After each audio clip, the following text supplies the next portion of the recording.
It's late. You turn off the lights and close your eyes, but your brain refuses to settle down. Instead, it starts playing a loop of past regrets and future what-ifs, a comment someone made years ago, or a sudden fear about whether your career will survive the next round of layoffs. This is how the mind typically operates. It acts like a time traveler, constantly swinging between the past, where it hoards guilt and hurt, and the future, where it manufactures anxiety and stress. Most of us live in this state of ordinary unconsciousness. It's like a radio playing in the background of your life that you can't turn off, filled with a steady stream of mental noise that drowns out the world around you. In The Power of Now, Eckhart Tolle points out that the past is nothing more than a memory trace in the mind, and the future is just imagination. He suggests that the only thing truly real is what is happening in this exact moment. Understanding this distinction allows you to stop fighting phantoms of what was or what might be, and focus on the reality of what is. If you are able to observe the chaotic thoughts running through your head, you cannot be the thoughts themselves. You are the observer, the consciousness, that is watching the mind perform. The ego is a mental construct that requires time to survive. It relies on two pillars, the past and the future. It repeats past traumas to build identity and points toward future milestones for satisfaction, ensuring you never experience the present. This is why the present moment is the ego's greatest threat. In the now, there are no stories to tell and no future problems to solve, which causes the ego's influence to simply dissolve. When we stop leaning on these non-existent points in time, we stop fueling the constant internal noise that prevents us from being at peace.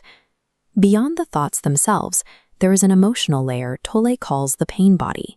This is an energy field made of every hurt and anger you've carried from the past, living inside you as a dormant weight. The pain body is easily triggered by minor frustrations, like a traffic jam or a slight criticism. It uses these moments to spark an overreaction, feeding off the negative emotions to sustain itself. To keep this cycle going, the mind habitually resists reality. It looks at a situation and immediately labels it as bad or unfair, creating a constant internal friction. Getting angry at a situation you cannot change doesn't solve the problem. It only generates internal suffering. The traffic doesn't clear because you're frustrated. You simply suffer while sitting in it. By accepting the reality of the moment exactly as it is, you remove the friction that the pain body needs to survive. To experience this directly in your own life, try asking yourself one simple question: what will my next thought be? If you are truly watching for the answer, you'll notice a brief window where the mind goes silent. That quiet gap of awareness is what it feels like to be fully present. There are several ways to ground yourself in this silence throughout the day, using the physical world as an anchor whenever the mind begins to wander. You can shift your attention to the life force energy within your hands or feet, or simply observe your breath as it moves in and out. These physical sensations pull your consciousness away from the mental noise and back into the body. You can also focus on the silence between sounds, or practice surrender, the conscious acceptance of a situation that cannot be changed, regardless of how difficult it may be. This new awareness fundamentally changes how you interact with others around you.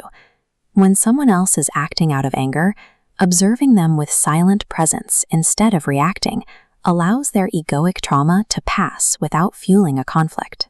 When you operate from this state, the restless anxiety of the opening scene is replaced by focused action. You are no longer living in your head, you are living in the world. Stepping back to observe the mind, rather than battling it, creates the distance needed to live in the only moment that actually exists.